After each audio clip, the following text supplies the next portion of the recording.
Kurdistan, an autonomous region that covers parts of Turkey, Syria, Iran and Iraq. It has its own flag, government and military.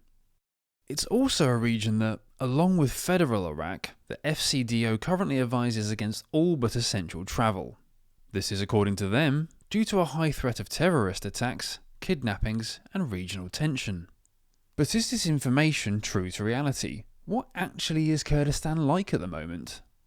Every independent video I've seen, every Instagram post etc. portrays at least the Kurdistan region in a much different light.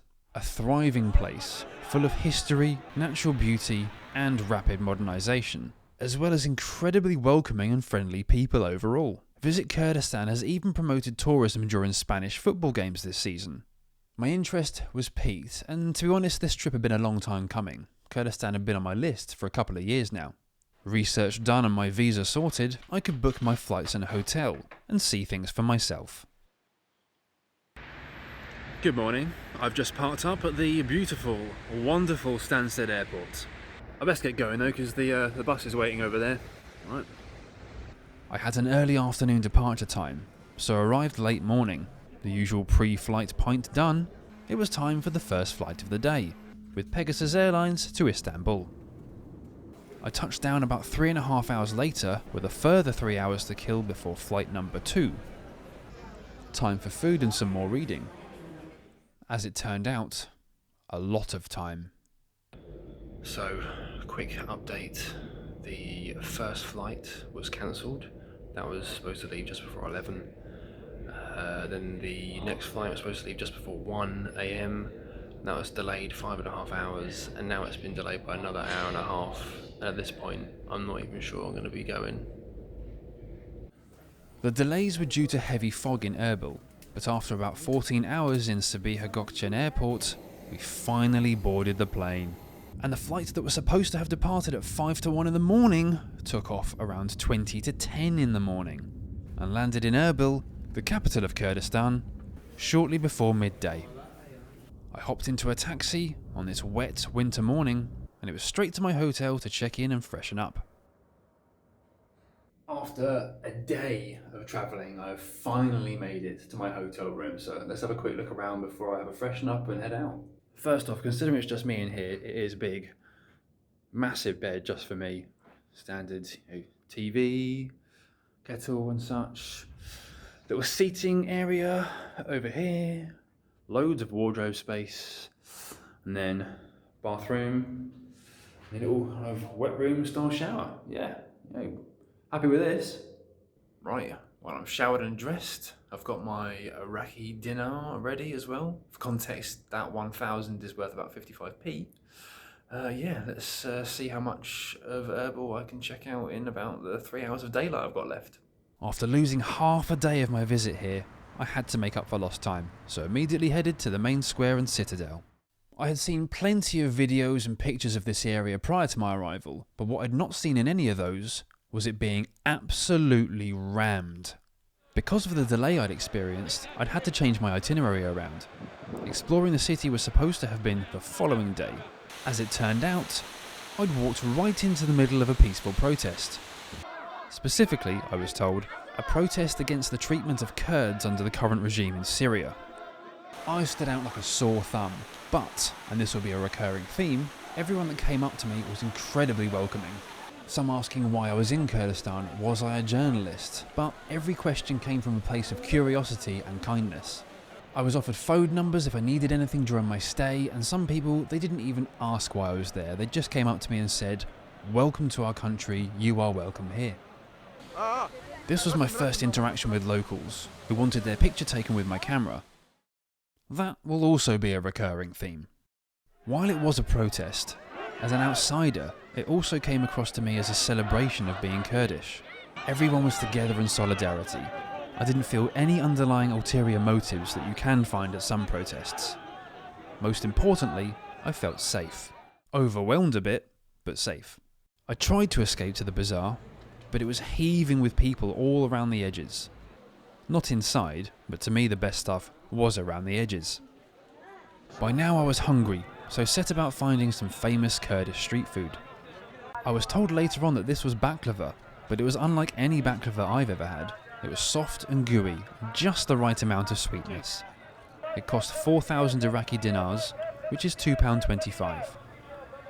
After another lap of the bazaar, I spotted some more street food that looked good when I was approached by a group of local guys. They asked if I was a YouTuber. I don't think I can call myself that yet, but yeah, we got chatting about my plans for my time in Kurdistan, football, a little bit of everything really. And one of the guys, Rawanduz, bought a kuba for me to try, which was incredibly kind of him. It's mincemeat in a bulgur dough, which is then deep fried. And that is the worst cutting you've ever seen in your life.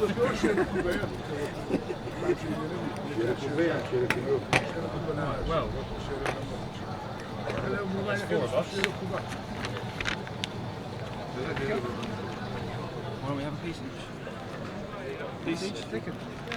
Just pull hard because I didn't cut it very well at all. Sorry, thanks.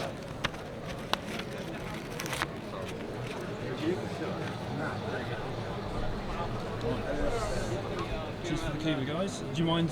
Yeah. It's okay. I don't know your names. Yeah, my name is Rawanduz. I'm from Erbil, Kurdistan. Nice to meet you. My name is Ahmed. I'm from Erbil, Kurdistan. Yeah, same. My name is Yad and I'm from here. Thanks for the kuba, guys. I don't normally film myself like this, but can you see that? You alright?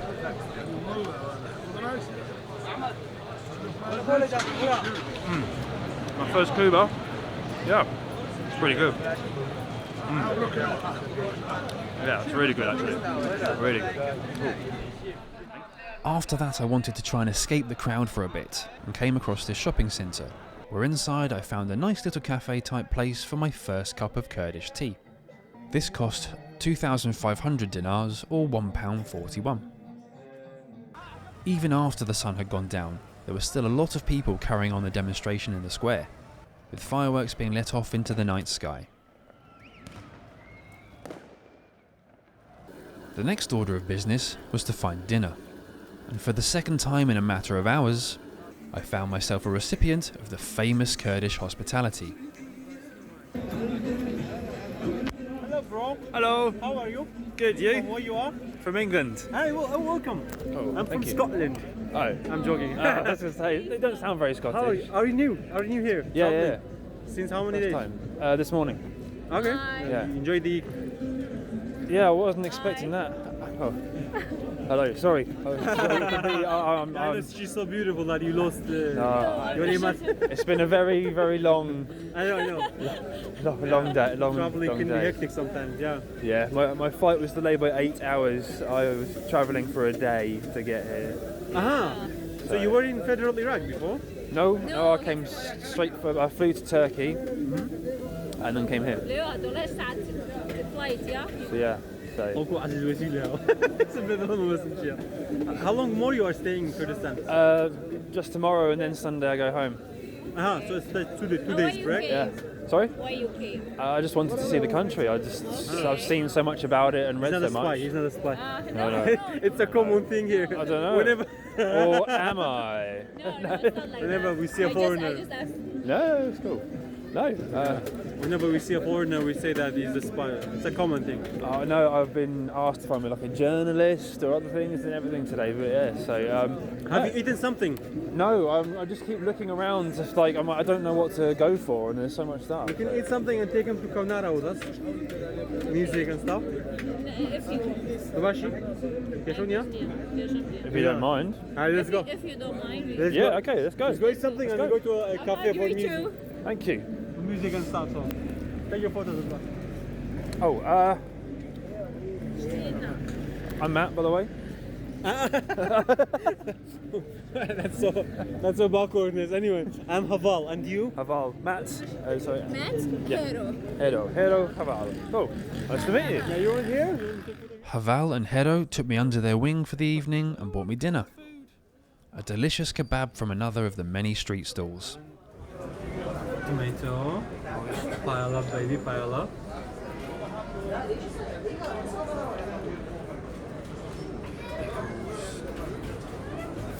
That's enough?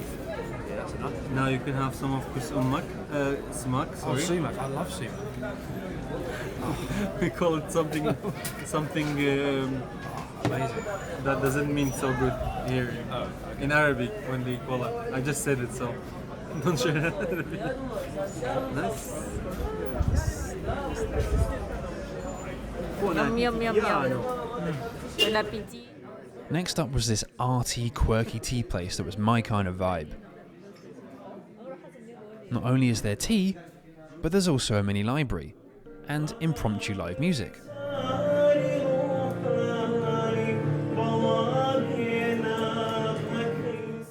After all the photos I took, I forgot to get a picture of the three of us. That's what people who I asked to come with me said. Well, as you can see, I'm back in the hotel, and yeah, what a fantastic first day. I am absolutely knackered, as you can probably guess. But yeah, wow. As my future self has undoubtedly told you, or just told you, I met so many people today. Obviously ending with dinner and tea with Val and Hero, which was yeah, lovely. Yeah, just a lot to take in. Lots of names, a few new contacts. Yeah, just all round a fantastic start to my time in Kurdistan, and it should continue tomorrow with a trip to Rawanduz Canyon. See you then, in the morning. Breakfast in the hotel was bright and early as I had to be ready for 9 AM for my guided tour. Off we set to Rawanduz, which is roughly an hour and a half north of Erbil. After a quick pit stop, where I discovered this banging lemon and mint Sprite, we soon arrived at the first viewing point. There's Cardo, my guide, going for a wander. This is a big part of why I wanted to come here, to see the natural beauty. Most people in the West don't associate views like this with Iraq. I hinted earlier that there is always rebuilding going on here, and Cardo showed me plans for this area. All the restaurants and shops are going to be demolished, and walkways will be built that blend into the surroundings, so you get a more natural view of this waterfall. I was only expecting to see the canyon, so it was an added bonus to have time to head up to Korek Mountain for a bit. The cable car ride is 10,000 dinars return, and even with the low visibility, it was still beautiful on the way up. Another thing that many don't associate with this part of the world is snow. The snow in the week leading up to my trip here was much heavier than anticipated, and Cardo said it was the first time they'd had snow in 5 years, at ground level at least. Up here on the mountain there will be snow every winter, but because of the increased downfall, there were guys having to clear pathways and benches partially hidden. I was advised to spend about half an hour up here, but even more so than the day before, I was stopped by people either to take a picture of them on my camera or to have my picture taken with them. I ended up spending about an hour up here, but it was great. I love snow, and given what I'd seen on the Visit Erbil and Visit Kurdistan socials in the week prior, I'd gotten my hopes up of seeing snow, so this was an absolute result. I just had time for a cup of tea before heading back down the mountain. Next stop was what Cardo called a secret viewing point, which was located inside this resort, heaving in the summer apparently. And here it is, the secret viewpoint. A different angle of the snow-topped mountains and the canyon. Like a lot of other people this day, Cardo wanted me to take some pics, so here's one I took of him. The following viewpoint was my favourite. The village perched on the side overlooking the canyon, with a waterfall cascading into the valley, and the snowy mountains looming over it all. Just have a moment. Have a moment to take it all in.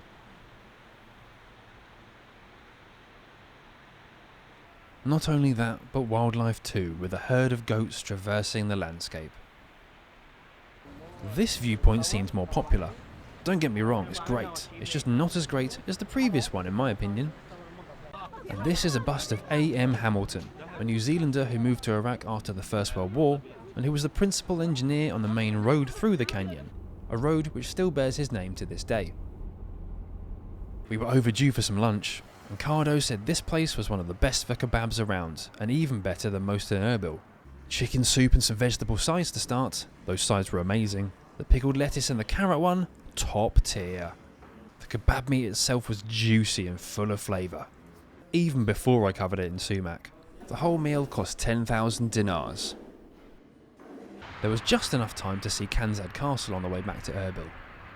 This structure dates back to the 16th century and is named after Princess Kanzad, who ruled over the area at the time. You can't go inside currently, but they are renovating the interior and it will be a museum once finished.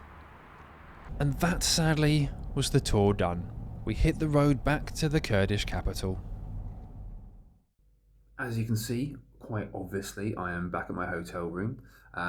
What an incredible day. I mean, the scenery was just absolutely stunning. Going to go out for dinner very shortly, but I have one thing to do before that, and that is to check out this beer. So seemingly there is no specifically Kurdish beer, but this is an Iraqi beer, as you can see, called Reem. So I thought I'd give it a go.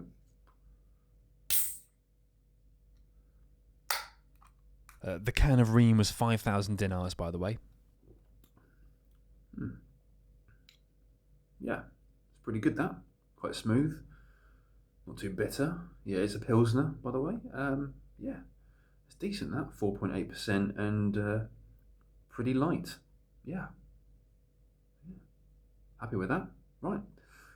Finish this and then off to dinner. Even more sights Westerners might not associate with Kurdistan or Iraq. Skyscrapers, vibrant streets full of restaurants. Restaurants that include, as you can just make out on that sign in the middle of the road, a Gordon Ramsay street burger. This street, while lovely, was full of Western and East Asian restaurants, which wasn't what I was here for, but those were my choices. So I ended up picking a place called White Burger, purely because it had a Michelin guide plaque on the outside, which isn't something I see often. Given the name, I had to try the signature truffle white smash burger. A simple burger in terms of components, but that lets the ingredients shine. And my word, that truffle sauce was divine. I'm glad it was that good, because I'd ordered extra to dip my chips in. That ended up being an excellent choice. The meal came to 11,500 dinars, which is still great value. I walked around for a short while to burn off some of the dinner, and saw a little bit more of this modern part of Erbil, then found myself in an English pub. Sadly no Iraqi beer here, and English prices to go with it. 13,000 dinar for a beer. But there was football on. Guess who's back? Back again at the hotel. Me. Yeah, I've got a really early flight, so we're going to pack now and then head to the airport. Yeah, sad times leaving Kurdistan. It's been great. Just going to make myself a cup of tea first, and then, yeah, time for the trip almost to be over. A taxi picked me up from the hotel just before 2 AM as I began the long journey home.